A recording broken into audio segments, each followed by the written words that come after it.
That stuff about spoilers, you better listen to that, because we spoil a lot in this video, so... Gokigenyo, everybody. My name is Kikaya. Welcome to Weeb Review, the show where I review your favorite anime.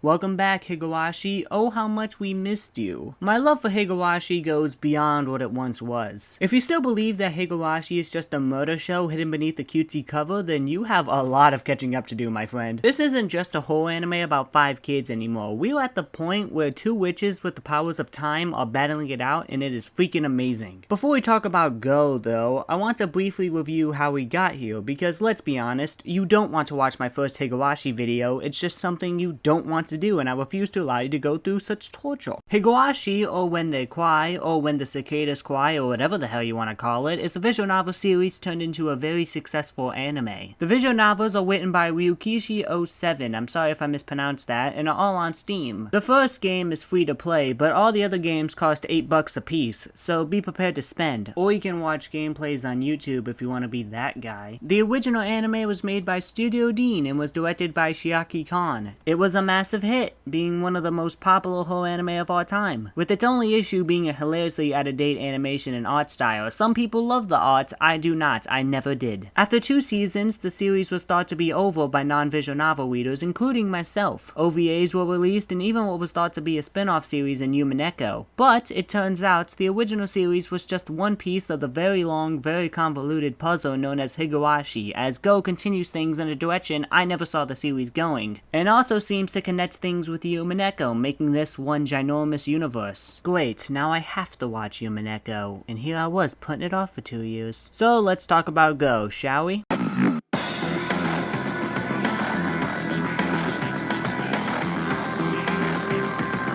Before we talk about the story though, there's some new faces working on Higurashi. One of them being Studio Passion. It's probably Passiony, but I like to call them Passion. Passion is known for Rika, the greatest show ever in Werewolves, and that one show about reviewing brothers. Higurashi definitely doesn't fit in here, but hey, it's not like this season is bad or anything, so what do I know? The director is Keiichi Kawaguchi. He worked on shows like Sket Dance, Minami, Fruit Tart Island, and my personal favorite, As Long as There's Love, It Doesn't Matter If He Is My Brother. Right? And they wondered why I became an anime reviewer.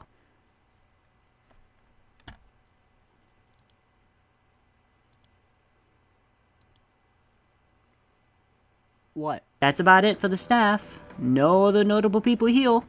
Alright, fine. The character designer is Akio Watanabe, the same person who made Monogatari. You can leave your Keiichi eccentric horror memes here. Alright, now let's go.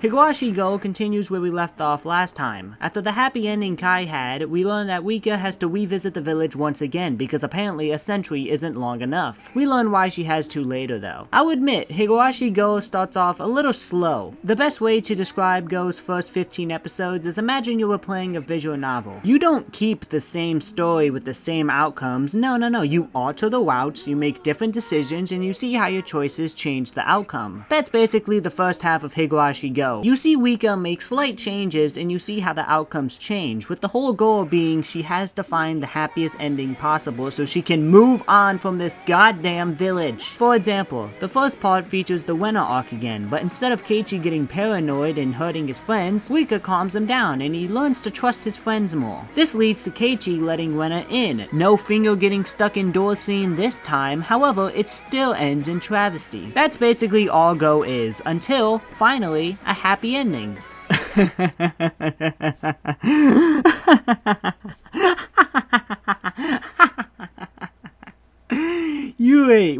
Wait. You didn't actually expect a happy ending, did you? Do you know what series you're watching? Time to fast forward. Here's where Go becomes very interesting. So after the happy ending in Kai, Rika decides she wants to leave the village in order to pursue a fancy non-village life in a high-class school. but Rika wants Satoko to come with her because they're best friends, even though Satoko wants to stay in the village. But Satoko agrees to go anyway, and they both make it into the school. However, problems arise when Satoko starts struggling to keep up. Rika starts talking to new people, she's treated as a queen, and she's loved by everybody. Meanwhile, Satoko is a problem child. Bad grades, she's always in trouble, and she believes Rika left her, plus she's hated by pretty much everybody in the school. Even though Rika tried to help Satoko, Satoko believes it's all just pity, and she doesn't want to be pitied by anybody anymore. Alright, this next part is gonna be really weird, so just try and keep up. This all leads to Satoko getting the same power Rika has, where she can travel back in time when she dies. However, hers is more powerful due to her witch being stronger than Hanyu. Satoko wishes for Rika to stay with her in the village forever, and is willing to do anything to make her wish come true. Here's a summary of everything. Rika hates the village now. She despises it due to all the pain she had to endure while being in it, but Satoko wishes for Rika to stay in the village with her, so she's kinda stuck there now. Man, oh man, where to start? The final arc of Go is possibly my favorite arc in the entire series. This is the moment where Higurashi became so much more than just a horror anime. This is a battle between two Wongs. Rika, who's trying to move on but also wants to keep a fragment of her past, which forces Satoko to go along with her yet abandons her when they're actually there. Meanwhile, Satoko is pretty much doing the exact same thing, not letting Rika move on and forcing her to stay with her, knowing that Rika staying there means she can never move on from the brutal century she had. They're two inseparable friends who can't live without each other, but being together leads to both being unhappy. It's tragic, and I freaking love it. There is no good side, everybody has issues. This position Ryukishi puts the viewer in is awesome, and I can't wait to see more of it. Even if it takes a while to get there, I just love how complicated this is. I love the drama, I love it all.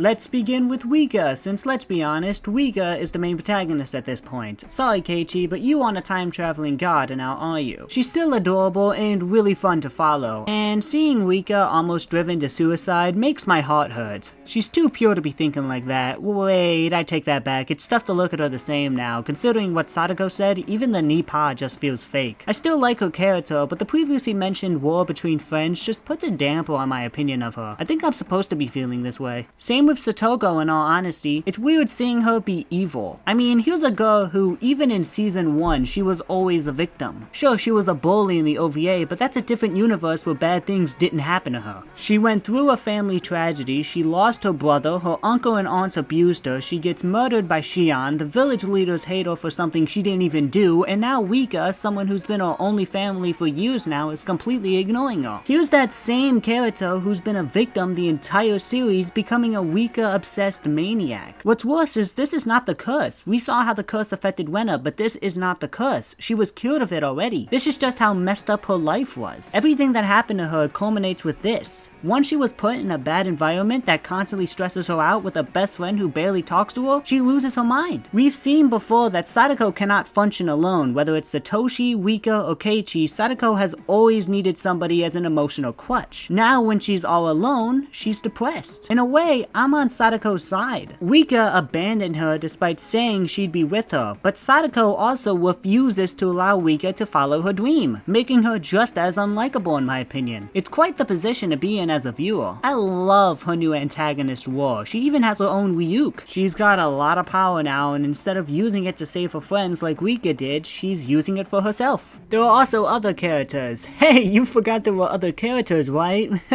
Me too. They're mostly the same, but let's talk about them anyway. Keiichi is still really enjoyable. I've always loved his headstrong attitude. I do miss his paranoid self where he would fuck up anybody who got close to him, but he's still a cool guy. Rena is still Rena, a nice girl with a dark history and a lust for blood. I guess with Rena still being my best girl and me loving this new Satoko, I guess you can say I like my girls a little crazy. You gotta love crazy chicks. Speaking of yandere, how's it going, Shion?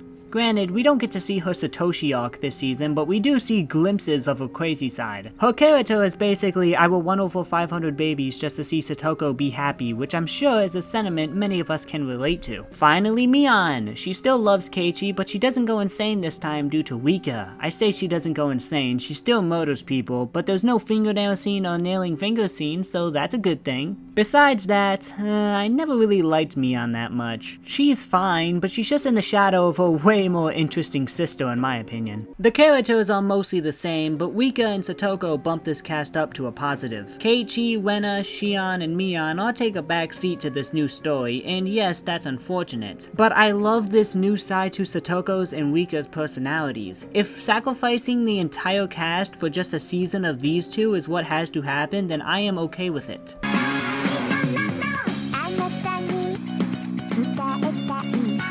The most notable addition in Go is the new animation and art style. Now I understand why people don't like it. A lot of people grew up with the old anime art style, and Higurashi looking like that made it a lot more eerie and serious, but at the same time, I think it looks awful. The murder scenes look really funny at times, and it takes away any tension the show built up. I will admit, it looks creepy sometimes though, but Shion changed it to make Higurashi fit in more with the look of modern anime, and I think it looks nice. Maybe a little too squeaky clean, but that just makes the murder scene seem even more surprising, which is what pulled me into Higurashi in the first place, a cute show with a dark twist. I am surprised, Shion did really well with this series. Not saying they're a bad studio or anything, Interspecies reviewers had no business looking as good as it did, but I was surprised to see them take on such a show and make it look good. Something I did enjoy seeing was seeing the scenes from the previous seasons in this new art style. I think it looks really nice. Speaking of art, the character design is also good. I can legit never see these characters in their old forms ever again. I don't want to. It's disgusting. Again, it's almost like someone just cleaned these characters with a sponge, but I like it. It fits with the cute aspect of the show. It looks like a kid's show, which is the point. It looks cute and fun, so when bloody things happen, it's even more shocking. Plus, and I do not care what anybody says, the scenes where the characters are about to go on a killing spree look so much better in this than the previous seasons. The soundtrack is still fire. Look, I'm tired of comparing OPs to the original Higurashi opening. There's never going to be a Higurashi opening that fits Higurashi as well as that one does. It is one of the best OPs in all of anime just due to how well it fits the show. Hot take? Definitely a hot take. I can't think of Higurashi without thinking of that opening though. This new OP is fine. I like their choice in visuals, I like the static filter, and the song is pretty good. Kinda sounds like it's from Satoko's point of view with the I believe what you said, a place I long to return to stuff. I could be overthinking it though. The soundtrack in Higurashi has always been underrated to me. If you check out the soundtrack, you'll notice how fire it truly is. Oh, the deaths. You thought you were safe just because there's no nail-whipping, claw-stabbing, or intestine-eating crows, huh? How naive you were. Sure, you don't get those, but what about intestine stabbing that all but ruins Rika's dance for you forever? What about chandelier crushing? Honestly, I love Satoko's dramatic ways of dying over and over again until she gets what she wants. It's still gory, but Higurashi has always been different. Higurashi actually builds up the goal. The goal is just the climax. You get to see the characters lose their sanity over time as well. That's what's always scared me about Higurashi. It wasn't Rena stabbing Keiichi that scared me. It was Rena slowly morphing into a psychotic stalker and murderer. It wasn't Rika dying over and over again that made it scary. It was Rika's loss in hope. A girl always trying to lift up spirits was slowly counting down as to when she'd finally be able to end her suffering. That's what made it scary. The change in the characters has what's always made it a scary show to me. It was never the goal. Anime is always gonna have gore in it, and I do think they could have toned down the blood, but it's still just as unsettling as the original.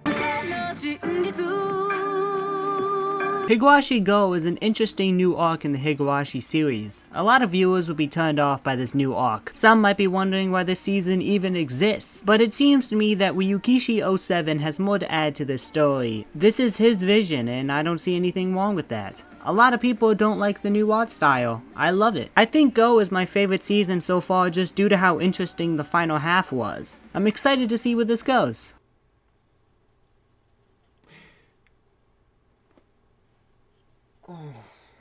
Oh.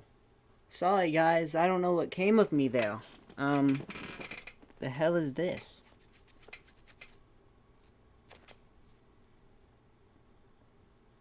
When the hell did I get this shot? Well, anyway, I hope you guys enjoyed this episode of Weeb Review. My name is Kikaya, and that's about all I have to say. So, bye-bye.